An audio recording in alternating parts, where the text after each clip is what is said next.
Hello, everybody, and welcome to Comics Illustrated. I am your host, Randy Siplon, and in today's video, we're going to talk about the upcoming Masters of the Universe animated series coming to Netflix in July. And I just wanted to go over a few things, read some stuff from a few articles that I found pretty interesting on the topic.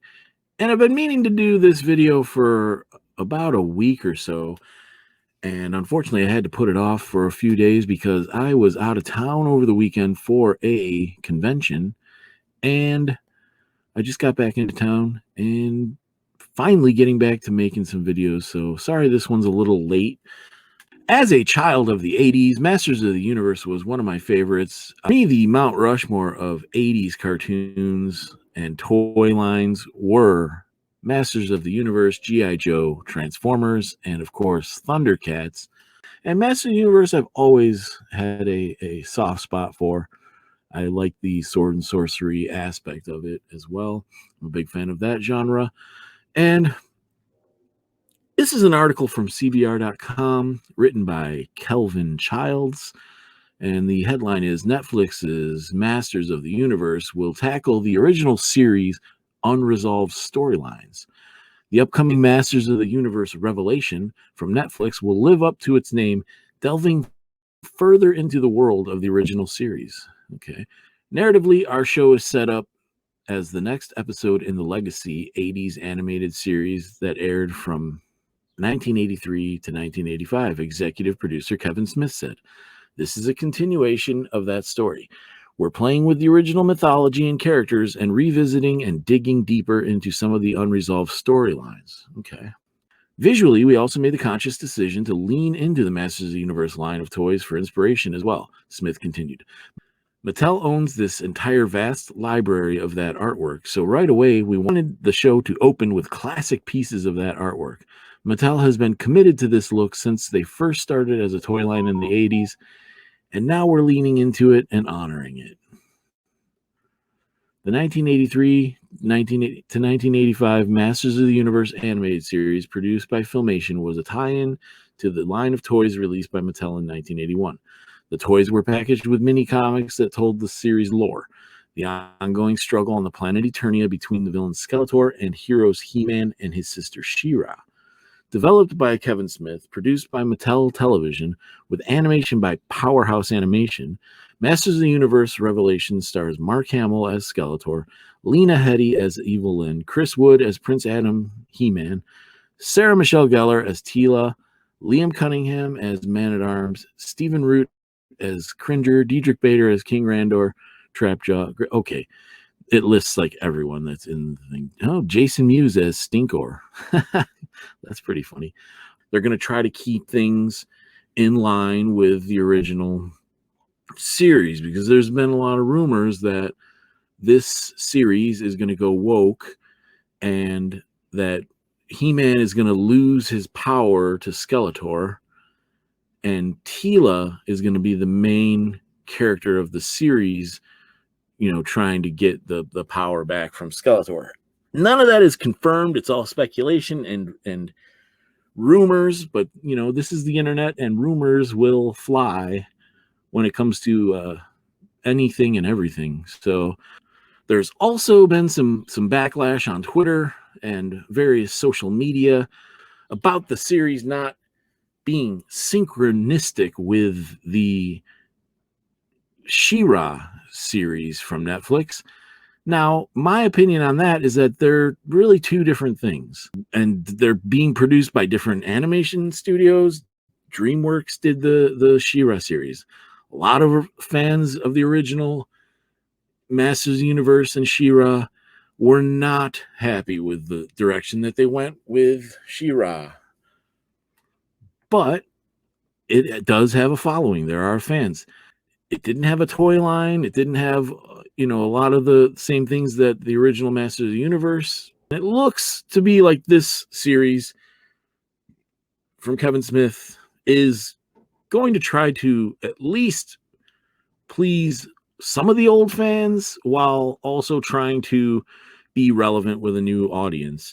They have Powerhouse Animation doing the animation for the series. They are known for the Castlevania anime on Netflix. They're a good animation studio. This is an article from CBR.com from May 13th when they first announced the series and debuted some of the images from the series. Now, though, I think it looks pretty good. There's some design elements that I'm not happy with.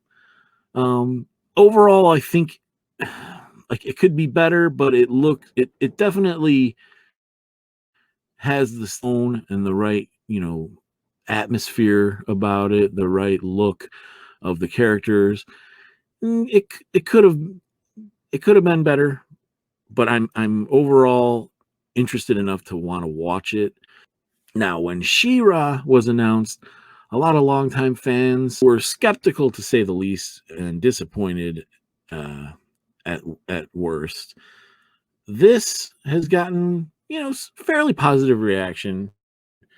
Not sure about some of the design choices. Not sure about the side shave Tila. It's kind of a cliche look, but overall it looks okay. We'll see. Okay, and here is another article on CBR.com. They have been publishing a lot of Masters of the Universe Revelation stuff, and I'm happy to see it because the headline of this article is Masters of the Universe Revelation unveils Masterverse toy line, and it is written by Collier Jennings. The Masterverse line of action figures from Mattel features various characters from Netflix's Masters of the Universe Revelation series, and they look okay. Whenever they relaunch the figures, I always kind of judge them against the old original line, and nothing beats the original in my opinion. But, that's just me. I'm an old dude, so I have some bias towards that because I grew up with those toys. And the newer incarnations, they always try to make them more articulated and better figures, more posable, but they don't capture the same charm of the originals, in my opinion. The first wave of the Masterverse collection features 6 figures, each standing 7 inches tall. Again, that's 7-inch figures. The original Master Universe are probably like 4 inches, and they're little squat, muscular dudes. And they all have like the same sculpting, just different features. Okay, each figure features appropriate accessories. The figures in the first wave include He-Man himself, along with his arch nemesis Skeletor and Skeletor's minion Evil Lyn and Mossman. Rounding out the lineup is He-Man's trusty mount Battle Cat and a massive version of Skeletor dubbed Skelegod. The Skelegod figure stands 9 inches tall and comes complete with sword and flame accessories. So, okay, here's He-Man. Skeletor looks good. I like that figure. I might have to buy one of those. He-Man, I don't know. He doesn't look that great to me. He kind of looks like he's drowning in his loincloth there. Yeah, I don't know. Not the best. Skeletor looks pretty cool though. Evil Lyn, I don't know. She looks very different from the original, so it's hard for me to judge. Figure looks nice though. Mossman looks totally different. They've made him more like Groot. They've given him more tree-like features, which it looks cool, but a little too different from the original and for me, but it looks okay. And here is the bulked up, hulked up Skeletor called they're calling Skelegod. I don't know if that's what he's actually going to be called, but it's a badass looking action figure, and it kind of goes in line with what the rumor about the direction of the series, that He-Man's going to lose his power to Skeletor, making him become Skelegod, and that the series is mainly going to focus on Tila going and trying to stop Skelegod and get the power back to He-Man. So that's the rumor, and people are complaining about it already on the internet that, oh, they're, taking the power away from the male character, and they're going to have the female be the main focus point, main focal point of the series, and blah, blah, blah. We'll see. I don't know. Either way, I would hope that they wouldn't just completely take He-Man out of the equation for the whole series, maybe an episode or so before he gets his power back. Like, that would be kind of cringe. Cringer Battle Cat. I still remember playing with my He-Man and Skeletor action figures as a kid in the 80s. I would recreate epic battles while watching the television series about the mythical world of Eternia.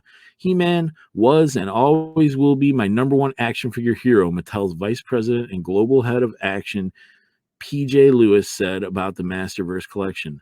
Our new line, designed for collectors and new fans alike, provides a modern interpretation of these classic characters, and I can't wait for you to check it out. The Masterverse figures will be available to purchase at major retailers starting June 15th. So that's kind of cool. I can appreciate the Mattel's VP and global head of action, which is, I'm assuming, action-oriented toys. They don't say boys' toys, but, that's kind of what it used to be.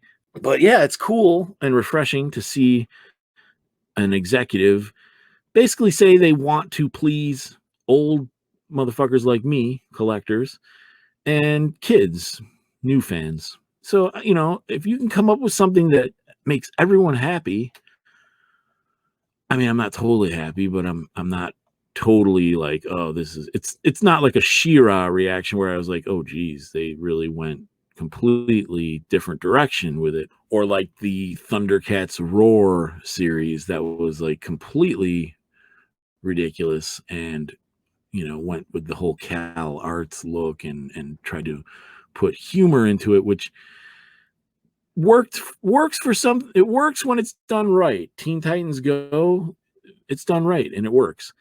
Thundercats Roar didn't work, and it obviously was canceled very quickly. I think that if you try to please one group too much, it will be an unsuccessful venture. If they just were trying to please collectors, I think that, maybe the action figures would sell, but the series wouldn't, the animated series wouldn't do well. You have to kind of have an in between. You want longtime fans like myself to be interested in the product, but you also want kids and you want new fans to get involved as well. So I think it's a tough nut to crack, as they say. The first look at Masters of the Universe Revelation was revealed by showrunner executive producer Kevin Smith, who discussed his approach to the series and how it was built for longtime He-Man and the Masters of the Universe fans. We're playing with the original mythology and characters and revisiting and digging deep into some of the unresolved storylines, Smith said. Visually, we also made the conscious decision to lean into, I already read this in a different article, they're just quoting the same quote, and that's fine. What I appreciate is they at least are making an attempt at saying they're going to honor the original and blah, blah, blah. It might all just be lip service to get people like me off their back. Now, I'm not a self-proclaimed edgelord who wants to shit on everything new. I think that there are some new things that are good. So yeah, this just goes over the same stuff, listing every freaking actor that is in the series. And remember, the series will premiere July 23rd on Netflix. So I don't know. I'm happy with some of the stuff that I've seen so far, and I'm unhappy with a little bit of it. I think that the designs are okay. I've seen better character designs for Masters of the Universe on Instagram that I think would have fit the series better and updated it without, completely crushing the original designs, kind of like what they did with She-Ra.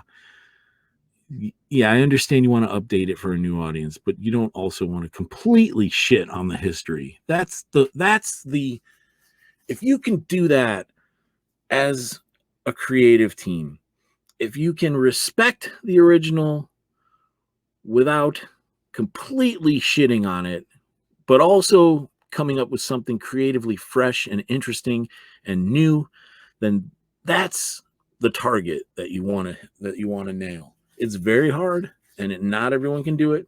Most of the time, you end up pissing off a lot of people. I think the majority of the people are happy with this new Masters of the Universe. Like I said, there are some people who are saying, "Oh, She-Ra was so progressive and new and fresh and exciting, and this is the same universe, and this is just regressing back to the 80s." But I don't really think that's the case here, and I think people will be pleasantly surprised with this series. Like I said, the animated animation studio is top notch, so I'm looking forward to checking it out. That's about all for this one. Please, if you like this video, give it a thumbs up, subscribe to the channel, and as always, let me know what you think in the comments, because I really like to interact with people and get their opinions. If you're a long-term Masters of the Universe fan like myself, what do you think? And if you're a new fan, if you're a younger member of the audience, let me know what you think too. And did you like She-Ra? My kids actually kind of like She-Ra, so I thought it was not so great, but my opinion as a 45-year-old man probably doesn't matter. The children are the future. Yeah. All right, guys. Have a good one. As always, my comic Killreaver is still available for pre-order on Indiegogo. Link in the description. Have a good one. Stay cool out there, and I'll catch you on the next one. Bye. My name is Randy Siplon, creator, writer, and artist of Killreaver. Killreaver is a love letter to the fantasy worlds of my youth, from comics, movies, and games. I'm so excited to bring this project to life. Working on this book has been a dream come true. Killreaver is going to be an awesome thrill ride of a comic. Won't you come along with me and enter the realm of the Killreaver? Killreaver number 1, a 40-page full-color epic fantasy comic, only on